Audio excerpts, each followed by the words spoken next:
This man has no assets, no future, and no value.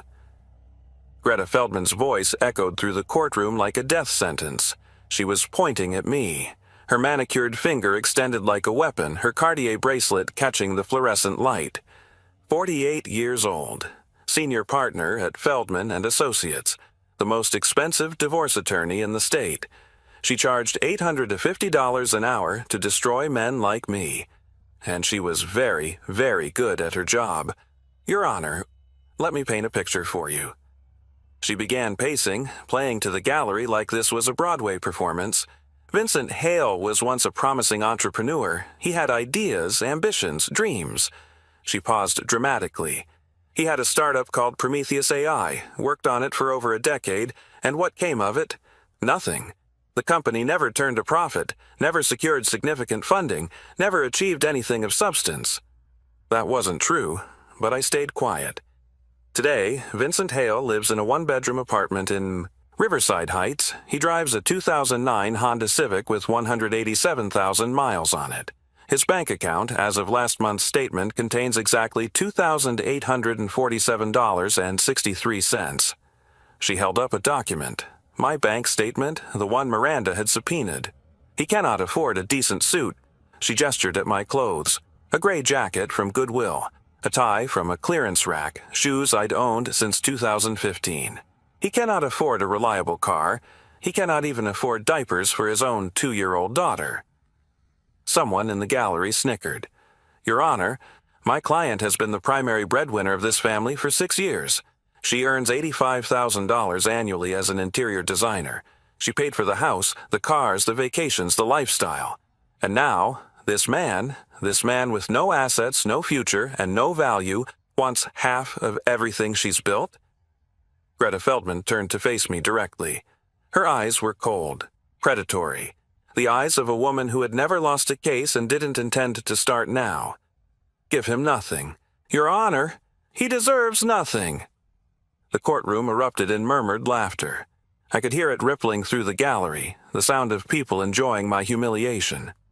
My wife, soon-to-be ex-wife, sat at the opposing table in a cream Valentino blouse that cost more than my monthly rent.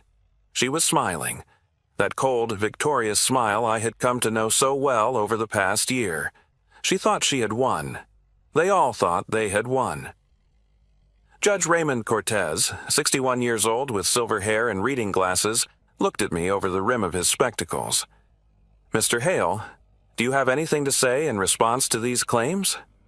I looked at my lawyer, Dean Whitaker, 44 years old, unassuming, quiet, the kind of man you'd forget 5 minutes after meeting him, exactly what I needed. Dean gave me a small nod.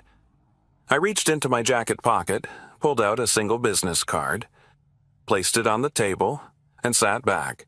The courtroom went quiet. Confused quiet.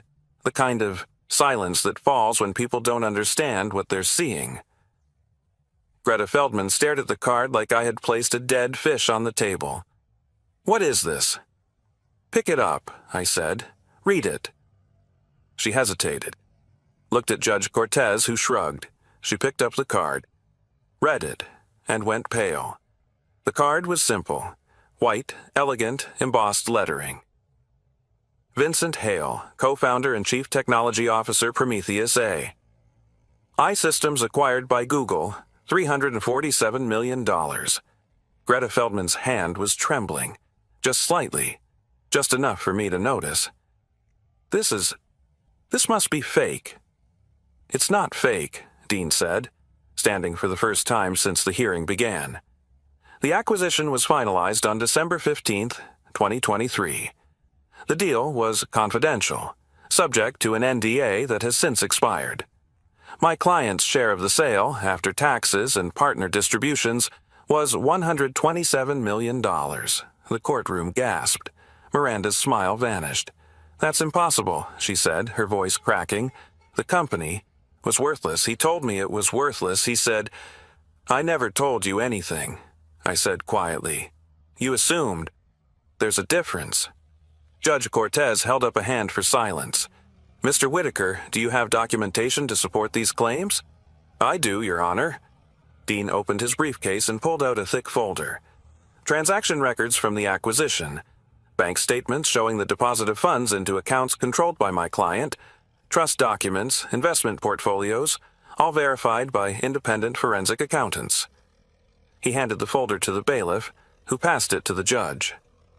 Judge Cortez flipped through the pages. His eyebrows rose higher with each document. This appears to be legitimate. It is legitimate, Your Honor. My client is currently worth approximately $127 million. He owns property in 3 states, investment accounts in 7 figures, and equity stakes in 4 other technology companies. Greta Feldman slammed her hand on the table. Your Honor, this is fraud. He concealed assets during discovery. I concealed nothing, I interrupted. Your client never asked about Prometheus AI during discovery. She asked about my bank accounts, my visible assets, my income. She never once asked about the company I'd been building for 12 years. Because you said it was failing. I said it hadn't turned a profit yet. That was true. Startups often don't turn profits before acquisition. Amazon didn't turn a profit for years, neither did Tesla. Miranda was crying now. Real tears, or fake tears. I couldn't tell anymore. After 6 years of marriage, I still couldn't tell when my wife was genuine and when she was performing. Vince, please. I didn't know. I swear I didn't know. You knew enough to file for divorce 3 months after the acquisition. I kept my voice calm, flat. You knew enough to hire the most expensive lawyer in the state. You knew enough to drag me through 9 months of court proceedings while trying to take everything. I thought you had nothing. Exactly. I leaned forward. You thought I had nothing, and you still wanted to take it. The courtroom was dead silent.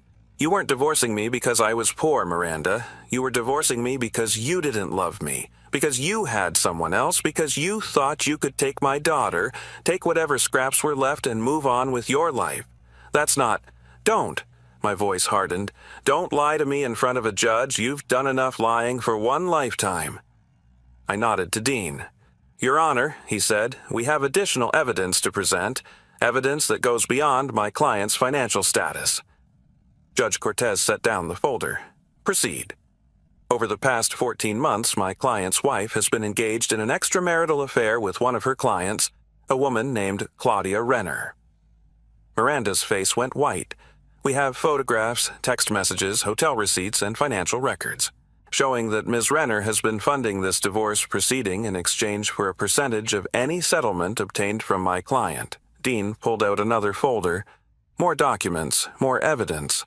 We also have text messages between Mrs. Hale and Miss Renner, dated prior to the Prometheus acquisition, in which they discussed divorcing my client and splitting his assets. Messages that prove Mrs. Hale was planning this divorce long before she knew about the sale, meaning any claim to the acquisition funds would be invalid under the prenuptial agreement they signed in 2018. Greta Feldman looked like she wanted to disappear into the floor. Your Honor, I need time to review these documents with my client. You've had 9 months to review documents, Counselor. Judge Cortez's voice was ice. You've had 9 months to conduct discovery, to investigate, to prepare your case. Instead, you spent those 9 months mocking a man in a cheap suit while your client committed perjury. Your Honor, Mrs. Hale testified under oath that her husband had no significant assets. She testified that the marriage had failed due to his inability to provide. She testified that she deserved full custody because the father couldn't afford to care for the child. He held up the folder Dean had provided. This documentation proves every word of that testimony was a lie. Miranda was sobbing now. Ugly, desperate sobs. I didn't know about the money, I swear. He hid it from me. You didn't need to know about the money to tell the truth, Judge Cortez said. You chose to lie because you thought it would benefit you. You chose to paint your husband as a failure, a deadbeat, a man without value. Your attorney's words, because you thought the truth didn't matter. He set down his gavel. The truth always matters, Mrs. Hale, especially in my courtroom. Let me tell you how I got here. My name is Vincent Hale.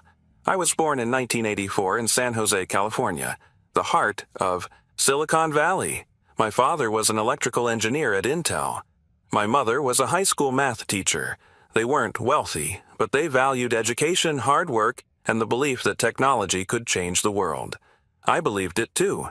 I wrote my first line of code when I was 11, built my first computer from spare parts when I was 14, got a full scholarship to Stanford, where I studied computer science and fell in love with artificial intelligence. In 2012, at 28 years old, I started Prometheus AI with my college roommate, Nathan Briggs. We had a simple vision: build AI systems that could help businesses make better decisions. Predictive analytics, machine learning, neural networks, the kind of stuff that sounds boring until you realize it's worth billions. For years, we struggled, pitched to investors who didn't understand what we were building, worked 18-hour days in a garage that didn't have heat in winter, survived on ramen and energy drinks, and the stubborn belief that we were onto something. By 2016, when I met Miranda, Prometheus was finally gaining traction. We had a handful of corporate clients, a small office, and revenue that almost covered our expenses. I was 32 years old, tired, lonely, ready for something more than code and pitch decks. Miranda Vasquez was 28, beautiful, ambitious. She was an interior designer working on the office space of one of our clients. We met at a networking event, exchanged numbers, and fell into a relationship that felt like fate. We married in 2018. I insisted on a prenup. Nathan's advice, and good advice it was. Miranda signed it without much protest, though I noticed a flicker of something in her eyes. Disappointment, maybe, or calculation. I told myself it was nothing. In 2022, Lila was born, my daughter. The most beautiful thing I'd ever created. More beautiful than any algorithm, any product, any company. For a few months, I was happy. Truly happy. Then I started noticing things. Miranda working late. Miranda's phone always face down on the table. Miranda taking calls in the other room, laughing in a way she never laughed with me. In January 2023, I hired a private investigator.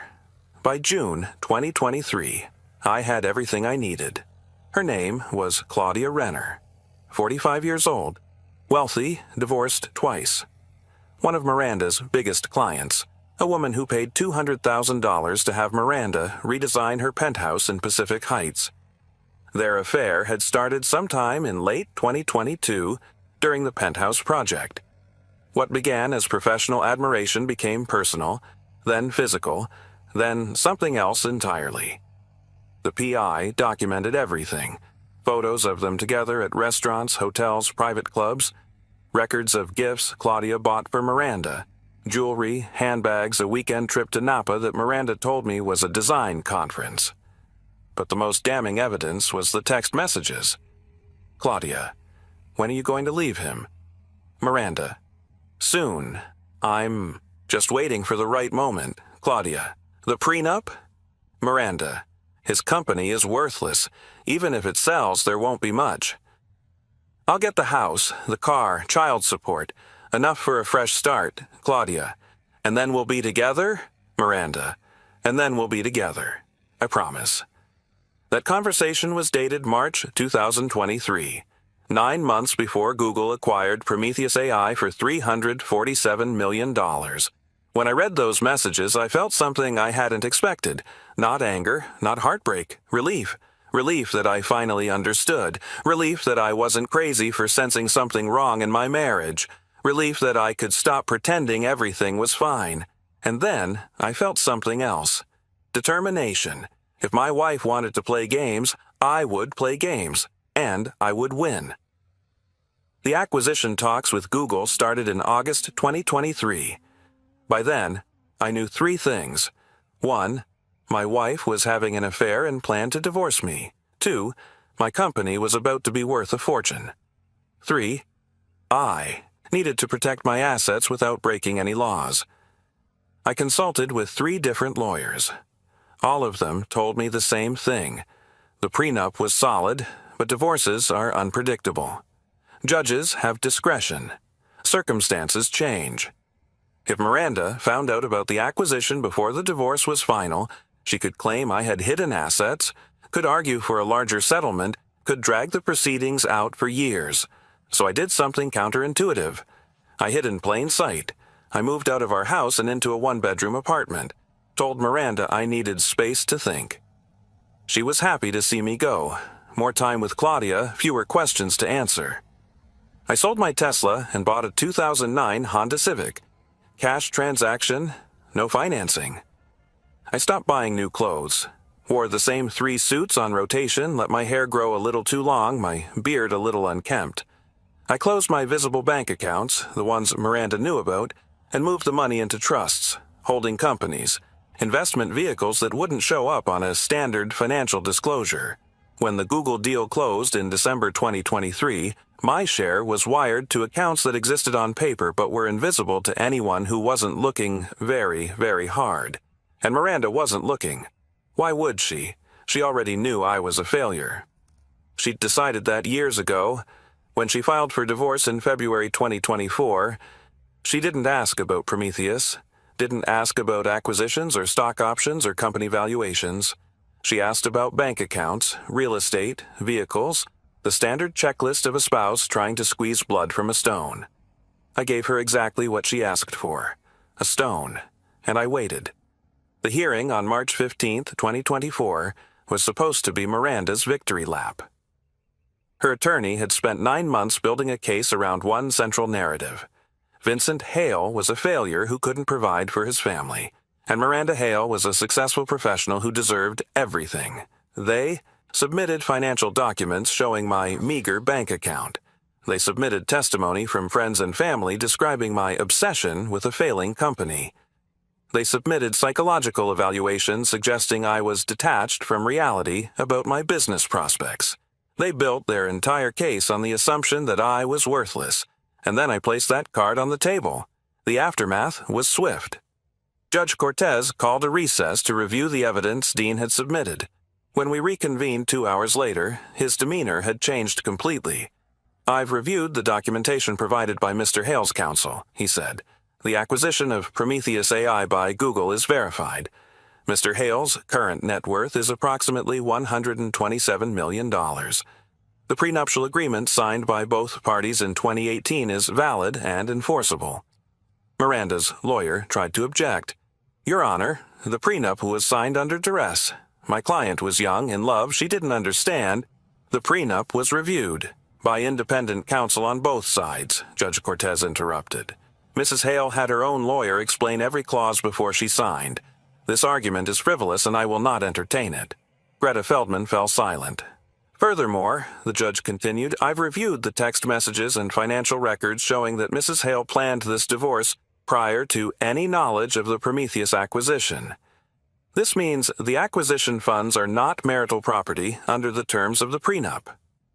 Miranda made a sound, a small wounded noise like an animal caught in a trap. Additionally, Mrs. Hale's testimony regarding her husband's financial status was demonstrably false. She stated under oath that he had no significant assets when she knew, or should have known, that he was a co-founder of a technology company. At minimum, this represents a reckless disregard for the truth. At worst, it constitutes perjury. "Your Honor, I can explain," Miranda started. "You'll have plenty of time to explain, Mrs. Hale, to the district attorney if they choose to pursue charges." Judge Cortez removed his glasses. "In the matter of custody, I am awarding primary physical custody to Mr. Hale. Mrs. Hale will receive supervised visitation twice monthly, pending a psychological evaluation and parenting assessment." "No!" Miranda stood, her composure finally shattering. "You can't take my daughter. I'm her mother. You're a mother who lied under oath, conducted an extramarital affair, and conspired with a third party to defraud her husband. Until I'm satisfied that you can provide a stable, honest environment for your child, visitation will be supervised." He picked up his gavel. "In the matter of asset division, the prenuptial agreement is upheld. Mrs. Hale is entitled to assets acquired during the marriage that are not covered by the prenup, specifically the marital home and one vehicle. Everything else remains Mr. Hale's separate property." He looked at me. For the first time, I saw something like respect in his eyes. "Mr. Hale, I apologize for the spectacle you endured earlier in these proceedings. The court should never have allowed such inflammatory rhetoric without challenge." "Thank you, Your Honor." The gavel came down. This matter is concluded." Miranda tried to speak to me outside the courtroom. Vince, please, let me explain." I kept walking, Dean at my side, briefcase in hand, the March sun warm on my face. "I didn't know about the money. If I had known—" I stopped, turned. "If you had known what, Miranda? You would have stayed? You would have loved me?" I shook my head. "You were planning to leave me when you thought I was worthless. You were going to take my daughter and disappear with your girlfriend and whatever scraps you could squeeze from a man you called no value. I never said. Your lawyer said it. With your approval, in open court." I stepped closer. You sat there and smiled while she humiliated me, while she told a room full of strangers that I couldn't afford diapers for my own child. Miranda's tears had dried. In their place was something else. Anger, maybe. Or shame. You hid $127 million from me. I protected $127 million from you. There's a difference. I'm your wife. You were my wife. Past tense. I started walking again. You'll get the house. You can keep the car. Beyond that, you get nothing.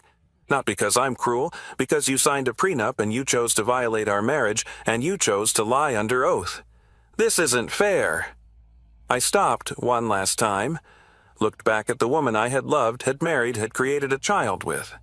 You know what isn't fair, Miranda? Spending 12 years building something only to have the person who was supposed to support you treat you like a disappointment, sleeping alone for months while your wife is in someone else's bed. Watching your daughter take her first steps while knowing her mother is planning to take her away.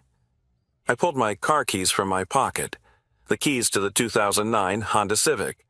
You got exactly what you deserved, not a penny more, not a penny less. I walked away. I didn't look back. Claudia Renner's involvement became public 2 weeks later. The text messages, the financial records, the scheme to split my assets, all of it was entered into the court record, which made it accessible to journalists. A reporter from a local business paper picked up the story, and it spread from there. Tech CEO's wife conspires with lover to defraud him, made for a compelling headline. Claudia's reputation was destroyed. Her social circle, the wealthy philanthropists and charity board members she had cultivated for decades, turned their backs. Her interior design clients canceled contracts. Her ex-husbands used the publicity to reopen their own divorce settlements. The last I heard, she had sold the penthouse Miranda designed and moved to Arizona. Miranda faced her own consequences. The district attorney declined to pursue perjury charges. Too much trouble for too little gain, they said. But her professional reputation was shattered. Clients stopped calling. Her firm let her go. The house I had given her in the settlement was sold within 6 months to cover legal fees and living expenses. She moved in with her mother in Sacramento. Gets to see Lila twice a month, supervised, at a court-approved facility. I don't hate her anymore. I did, for a while. But hatred takes energy, and I have better uses for my energy now. I have a daughter to raise. 2 years have passed since that day in court. I'm 42 now. Living in a house in Palo Alto, not ostentatious, but comfortable. 4 bedrooms, a big backyard, a swing set I installed myself. I still drive the Honda Civic, not because I can't afford better, but because it reminds me. Reminds me of the months I spent in that 1-bedroom apartment, pretending to be broke, waiting for my moment. Reminds me that the outside doesn't always reflect the inside. Lila is 4 now. She starts preschool in the fall. She has my eyes and her mother's hair and a laugh that sounds like music. She doesn't remember the divorce, doesn't remember the courtroom, the lawyers, the ugliness. She just knows that Daddy is always there, for breakfast, for bedtime, for every moment in between. I sold a chunk of my Google stock last year and put it in a trust for her. She'll never have to worry about money, never have to wonder if she can afford college or a house or whatever dream she develops. But I hope she learns the other lesson too, the one that money can't buy, that your value isn't determined by your bank account. That the people who love you should love you in poverty as well as wealth. That the truth always comes out, eventually, if you're patient enough to wait. Nathan Briggs came to visit last month. My co-founder, my best friend, the man who had stood beside me through 12 years of struggle and one spectacular triumph. We sat on my back porch drinking beer, watching Lila chase butterflies in the yard. "You know what I keep thinking about," Nathan said. "What?" "That moment in the courtroom. When Greta Feldman read the card." He shook his head. I wish I could have seen her face. "It was satisfying, I won't lie." "Did you plan it that way? The dramatic reveal?"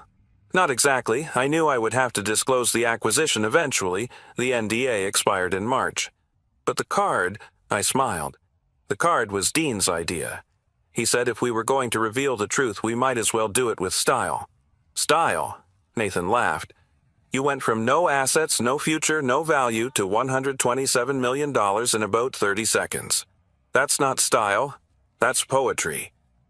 We drank in silence for a moment, watching the sunset paint the sky orange and pink. "Do you ever regret it?" Nathan asked. "The way you handled it? You could have told her about the acquisition, could have tried to save the marriage." "The marriage was over before the acquisition. She was planning to leave me either way." I took a sip of beer. "All I did was protect what I'd built, what we'd built, and make her look like a fool in the process." "She made herself look like a fool. I just provided the opportunity."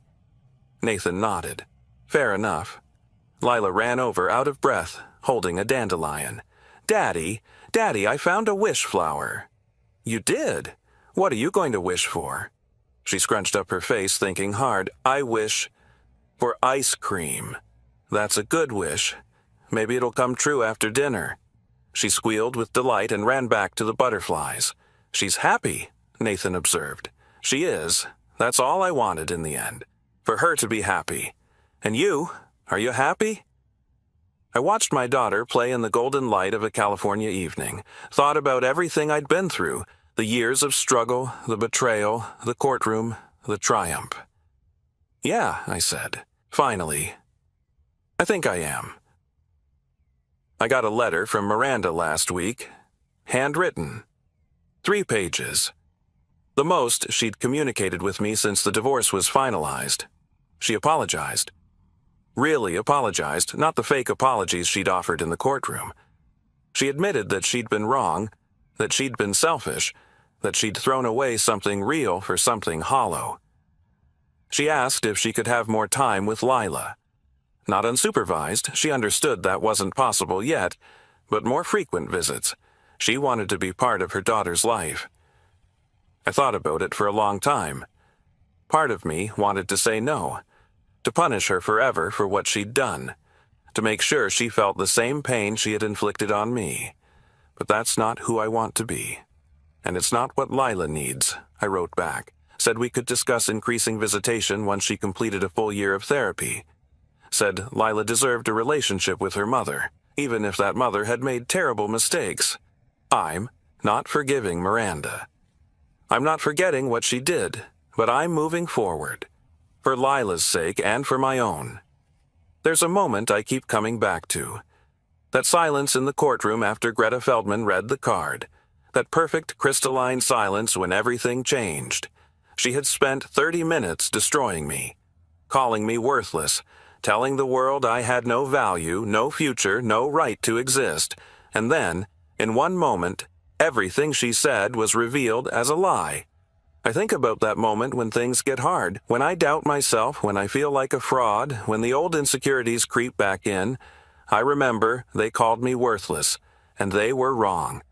Not because I had money, I was worth something long before the acquisition, long before the payout, long before Google decided our technology was worth $347 million.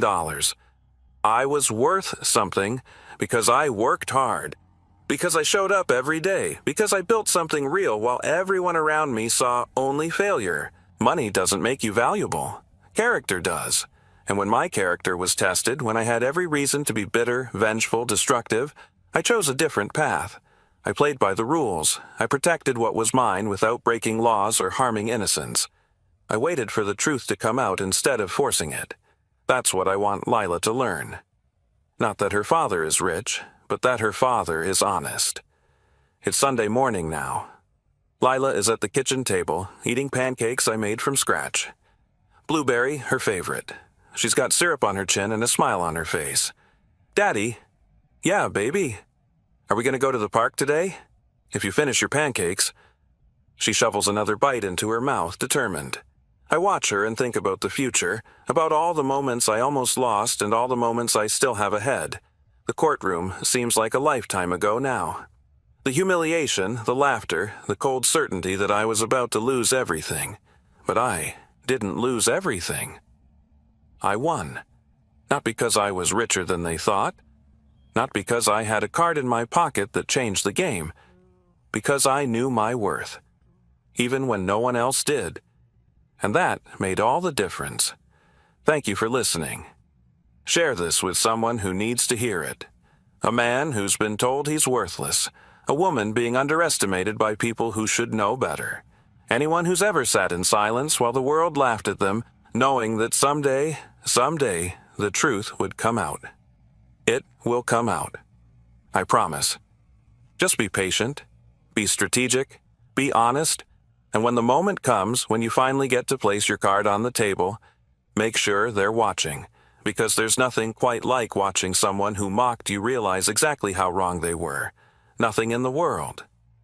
Lila just finished her pancakes. Time to go to the park. Life goes on. And for the first time in years, I'm excited about tomorrow.